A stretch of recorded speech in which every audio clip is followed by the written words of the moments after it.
নমস্কার বন্ধুরা, আমার নাম ডক্টর সঞ্চিতা চ্যাটার্জি। আমি একজন আয়ুর্বেদিক চিকিৎসক। অর্শ বা পাইলসের ব্যথায় খুব কষ্ট পাচ্ছেন, একটা অস্বস্তি হচ্ছে, একটা ইরিটেশন হচ্ছে, ওই জায়গাটা চুলকাচ্ছে এবং অনেকের ক্ষেত্রে ব্যথাটা এমন একটা পর্যায়ে গিয়ে পৌঁছায় যে তাকে বাথরুমে যেতে হবে বা বাথরুমের প্রেশার এসেছে সেটা শুনেই সে ভয় পেয়ে যায়। তো আজকে আমাদের আলোচনার বিষয়বস্তু হচ্ছে যে পাইলস বা অর্শ হলে তার ঘরোয়া প্রতিকার কিভাবে করবেন এবং আপনার ফুড হ্যাবিট এবং লাইফস্টাইল অর্থাৎ আপনার জীবনযাত্রা এবং খাদ্যাভ্যাস এটা একটু পরিবর্তন করলে আপনি কতটা ভালো থাকতে পারবেন সেই বিষয় নিয়েই আমরা আলোচনা করব। তো একদম প্রথমে বলি যে পাইলসের ক্ষেত্রে প্রথমত আমাদের ফুড হ্যাবিট অর্থাৎ আমরা যে খাবারটা খাচ্ছি সেটা নিয়ে আমি আলোচনা করছি। আপনি যে খাবারটাই খান সেটা মাইন্ডফুল ইটিং করতে হবে। এই কথাটা একটু নতুন শুনছেন, একটু বুঝিয়ে বলি। মাইন্ডফুল ইটিং হচ্ছে যখন আপনি খাচ্ছেন, জেনারেলি আমরা দিনের মধ্যে তিনবার লার্জ মিল খাই। একটা হচ্ছে ব্রেকফাস্টের সময়, একটা লাঞ্চের সময়, একটা ডিনারের সময়। এই খাবারটা যখন আপনি খাবেন, মনোযোগ সহকারে খাবারটা খাবেন, অর্থাৎ অল্প অল্প করে কামড়ে চিবিয়ে তার যে টেস্ট, তার যে ফ্লেভার সেটাকে আপনি এনজয় করে ধীরে ধীরে সেই খাবারটা খাবেন। এবং যখন আপনি খাবার খাবেন সেই সময় অন্য কোনো কাজ করবেন না। আমি অনেককেই দেখেছি খাবার সময় মোবাইলটাকে এমন ভাবে দেখে যে মোবাইল ফোনের দিকে সে তাকিয়ে আছে, সে খাবারের দিকে দেখছেই না, বা হয়তো টিভি দেখছে। এটা না করে যখন আপনি ডিনার টেবিলে বসবেন, জেনারেলি ডিনারটা আমরা সবার সাথে করি বাড়িতে, তো সেক্ষেত্রে বাড়ির লোকেদের সঙ্গে একটু কথা বলুন, তাদের সঙ্গে সারাদিনটা কিরকম গেল সেটা নিয়ে আলোচনা করুন এবং সেই সাথে সাথে খেতে থাকুন। এতে কি হয়, এর সাথে পাইলসের কি সম্পর্ক? এতে আপনি চিবিয়ে চিবিয়ে আস্তে আস্তে খাবারটা খাবার ফলে কি হয়, এর সাথে আমাদের শরীরের যে ডাইজেস্টিক সিস্টেম থেকে যে ডাইজেস্টিক এনজাইম বা ডাইজেস্টিক জুস এগুলো ঠিক মতো রিলিজ হয় এবং খাবারটাকে হজম করতে তাড়াতাড়ি সাহায্য করে এবং তারপরে যে প্রয়োজনীয় পদার্থ, পুষ্টি জাতীয় পদার্থ সেটা অ্যাবজর্পশন হয় এবং তার সাথে সাথে অপ্রয়োজনীয় পদার্থ যেটা সেটা মল হিসাবে দেহের বাইরে বেরিয়ে যায়। কাজে এই যে পদ্ধতিটা ডাইজেস্টিক সিস্টেমের, এটা সঠিকভাবে এই কাজটা হয়। আর আপনি যদি অন্য কোনো দিকে মন দেন, এক তো আপনি কি খাচ্ছেন সেটা বুঝতে পারছেন না, গিলে গিলে খাওয়া হয়ে যেতে পারে এবং খাবারটা বেশি পরিমাণে খাওয়া হয়ে যেতে পারে। অর্থাৎ হয়তো কোনো একটা জিনিস আপনি ঠিক করেছেন যে এটা আপনি অ্যাভয়েড করবেন, খাবেন না, কিন্তু যেহেতু আপনি খাবার দিকে অতটা নজর দেননি, দেখা গেল সেই খাবারটাই আপনি বেশি খেয়ে ফেলছেন। এরপরে যেটা বলবো সেটা হচ্ছে কি ধরনের ডায়েট আপনার রাখা উচিত যাতে আপনার কনস্টিপেশন না হয়। যদি আপনার কোষ্ঠকাঠিন্য না হয় তাহলেই কিন্তু আপনার পাইলস হওয়ার সম্ভাবনাটা কমে যায়। সেই জন্য একজন পূর্ণবয়স্ক মানুষের তার খাদ্য তালিকার মধ্যে প্রতিদিন 25 থেকে 30 গ্রামের মতন ফাইবার রাখা উচিত। এখন এই ফাইবার সমৃদ্ধ খাবারগুলো কি কি? সবজির মধ্যে পড়ছে ফুলকপি, বাঁধাকপি, ব্রকোলি, বিট, গাজর, লাউ, কুমড়ো, এই ধরনের সমস্ত যে সবজিগুলো রয়েছে, উচ্ছে, করলা, এগুলোকে আপনি ঘুরিয়ে ফিরিয়ে আপনার খাদ্য তালিকার মধ্যে রাখবেন। সবুজ পাতাযুক্ত শাকসবজি অবশ্যই খাবেন, তবে একটু লক্ষ্য রাখবেন এটাকে পরিষ্কার করে খাবেন। এরপরে বলি ফলের মধ্যে। ফলের মধ্যে পাকা কলা, পাকা পেঁপে, আনারস, আপেল, বেদানা সমস্ত রকম ফলই আপনি খেতে পারেন। ফলের রসের থেকে ফলটাকে বেশি প্রেফার করবেন, তার কারণ ফলের রস যখন আপনি খান তখন কি হয়, তার ফাইবারটাকে আমরা বাদ দিয়ে খাচ্ছি। বিভিন্ন সিজনে যে ফলগুলো পাওয়া যায় সেই সমস্ত ফলই আপনি কিন্তু ঘুরিয়ে ফিরিয়ে খেতে পারেন এই ক্ষেত্রে।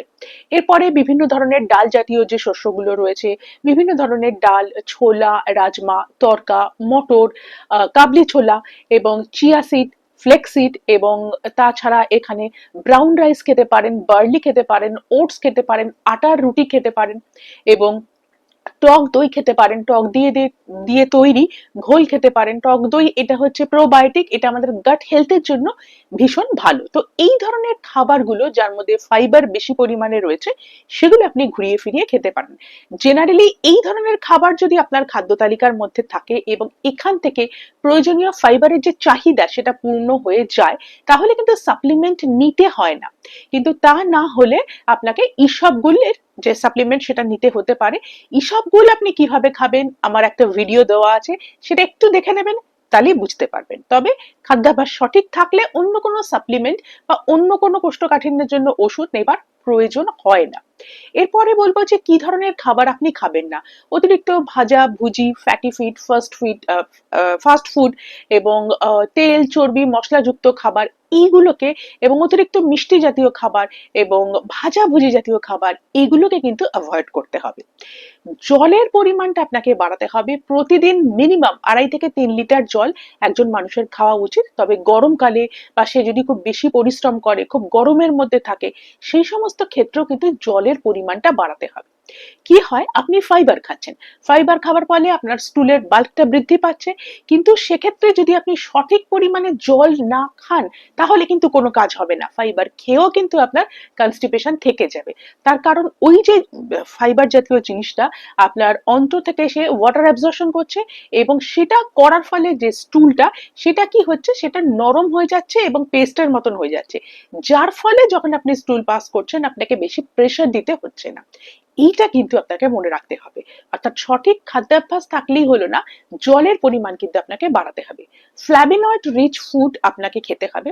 এর মধ্যে পড়ছে চেরি এবং বিভিন্ন ধরনের বেরি জাতীয় ফল, ব্ল্যাকবেরি, ব্লুবেরি, স্ট্রবেরি, ক্যানবেরি, এবং এর সাথে সাথে আপেল, বেদানা এবং সয়াবিন, তারপরে স্পিনাচ, এবং তার সাথে সাথে পেঁয়াজ, এই ধরনের যে গ্রিন টি, এই ধরনের কলা, এই ধরনের যে খাবারগুলো যার মধ্যে আপনার ফ্ল্যাভিনয়েড গুলো বেশি রয়েছে, এই ধরনের খাবারগুলো খেতে হবে। এটা এটা আমাদের ইনফ্ল্যামেশনকে কমাতে সাহায্য করে এবং তার সাথে সাথে আমাদের যে ভেইন গুলো রয়েছে তার ওয়ালকে আরো বেশি শক্তিশালী করে তোলে। তো প্রথমত এই হলো যে খাদ্যাভ্যাসটা আমাদের এভাবে মেনটেন করতে হবে। এরপরে বলি লাইফস্টাইলে বা কিছু জিনিস আপনাকে মানতে হবে। প্রথমত, আপনি যখন বাথরুমে যাবেন প্রতিদিন বাউল মুভমেন্ট যেন ক্লিয়ার হয় এটা মনে রাখতে হবে। প্রতিদিন একটা নির্দিষ্ট সময় আপনাকে টয়লেটে যেতে হবে এবং কোমরের উপরে বসতে হবে।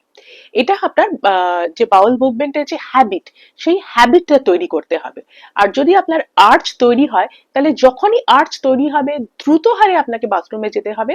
কারণ আপনি যদি চেপে রাখেন, অনেকেরই এই স্বভাব আছে চেপে রাখা, তার ফলে কি হবে, স্টুলটা হার্ড হয়ে যাবে এবং প্রেসার দিতে হবে। এবং যখনই আপনি টয়লেটে যাবেন খুব জেন্টলি প্রেসার দেবেন, অতিরিক্ত প্রেসার দেবেন না। কারণ অতিরিক্ত প্রেসার দেবার ফলেই কিন্তু এই কনস্টিপেশনের ক্ষেত্রে অতিরিক্ত প্রেসার দেওয়ার ফলেই এই পাইলস হবার কিন্তু একটা সম্ভাবনা ভীষণ পরিমাণে দেখতে পাওয়া যায়। এবং যখন আপনি টয়লেটে যাবেন বা কোমরের উপরে বসবেন, এই কাজটাও আপনি কিন্তু মাইন্ডফুলি করবেন। অর্থাৎ অনেকে দেখা যায় যে টয়লেটে মোবাইল ফোন ঘাটছে বা ল্যাপটপে কোনো কাজ করছে বা বই পড়ছে। দেখুন, খুব বেশি সময় তো আমাদের টয়লেটে লাগে না। যদি আপনার এই কনস্টিপেশন না থাকে তাহলে সেই কাজটা করে আপনি চলে আসুন, এটা মাথায় রাখতে হবে। পার্সোনাল হাইজিন ভীষণ ভালোভাবে মেনটেন করতে হবে। প্রতিবার যখন আপনি টয়লেটে যাচ্ছেন, আপনার যখন পায়খানা হয়ে যাচ্ছে, ভালোভাবে জায়গাটাকে কিন্তু আপনার রেকটাল এরিয়াটাকে পরিষ্কারভাবে ধুতে হবে জল দিয়ে অথবা ময়েস্ট টিস্যু দিয়ে, এবং তারপরে শুকনো নরম তোয়ালে দিয়ে জায়গাটাকে ড্রাই করতে হবে। তা না হলে কিন্তু একটা ইনফেকশন হওয়ার, মাইক্রোবিয়াল একটা ইনফেকশন হবার একটা কিন্তু সম্ভাবনা থাকে। এটা কিন্তু আপনাকে খেয়াল রাখতে হবে। এবং যখন আপনি এটা এটা আপনি খেয়াল রাখবেন, এবং প্রতিদিন আপনাকে এক্সারসাইজ করতে হবে, কিছু না কিছু এক্সারসাইজ প্রতিদিন করতে হবে।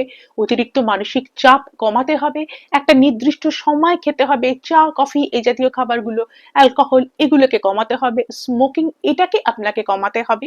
এবং এইগুলো যদি আমরা একটু মেনটেন করতে পারি তাহলে কিন্তু কনস্টিপেশনই হবে না, তাহলে পাইলসের সম্ভাবনাই থাকে না। আর যদি আপনার পাইলস থাকে, এগুলোর সাথে সাথে বলবো আরেকটা জিনিস করতে পারেন, হট সিজ বাথ। এটা ভীষণ উপকারী। এটা কি হয়, একটা গামলার মধ্যে উষ্ণ গরম জল নিয়ে তাতে আপনি 15 থেকে 20 মিনিটের মতন, যতক্ষণ জলটা উষ্ণ থাকে, তাতে বসতে হবে। এটা দিনে 2 থেকে 3 বার করতে হবে। তবে এখন গামলায় যদি আপনি বসতে আপনার অসুবিধা হয়, এখন কোমরের মধ্যে সেট করার জন্য হট সিজ বাথের ইকুইপমেন্ট পাওয়া যায়, সেটাও আপনি কিনে নিয়ে ব্যবহার করতে পারেন। এবং এর মধ্যে কিছুটা এপসন সল্টও দিতে পারেন। সেক্ষেত্রে এই যে ইরিটেশন হয়, ইচিং সেন্সেশন হয় বা জায়গাটা ফুলে থাকে, ব্যথা, এগুলো কিন্তু কমতে সাহায্য করে। তো কাজে এগুলো যদি আপনি এই হট সিজ বাথ কিন্তু দিনে 2 থেকে 3 বার আপনাকে নিতে হবে। তাহলে এটা যদি আপনি এগুলো একটু যদি বন্ধুরা মেনটেন করেন, এই আপনার ফুড হ্যাবিট, খাদ্যাভ্যাস, এগুলোর মাধ্যমে জলটা একটু বেশি করে খেলেন, ফাইবার জাতীয় খাবার বেশি করে খেলেন, তাহলে আপনার কনস্টিপেশন হবে না, প্রেশার বেশি দিতে হবে না, এবং সেক্ষেত্রে আপনার পাইলসের সম্ভাবনাও কিন্তু থাকবে না। আর যদি পাইলস থাকে তো তাহলে সেক্ষেত্রে এইগুলোর সাথে সাথে একটু হট সেজ বাথ নেবেন, একটু হালকা এক্সারসাইজ করবেন, তাহলে কিন্তু আপনি ভালো থাকবেন, যদি এটা ফার্স্ট স্টেজে থাকে। তবে যদি এটা সেকেন্ড স্টেজে থাকে তাহলে অবশ্যই তখন আপনাকে ডক্টরের পরামর্শ নিতে হবে। আর খুব বেশি ব্যথা হলে তখন তার জন্য ব্যথা কমানোর জন্য ওষুধ তখন খেতে হবে। তাহলে বন্ধুরা আজ এই অবধি। ভালো থাকবেন, সুস্থ থাকবেন। নমস্কার।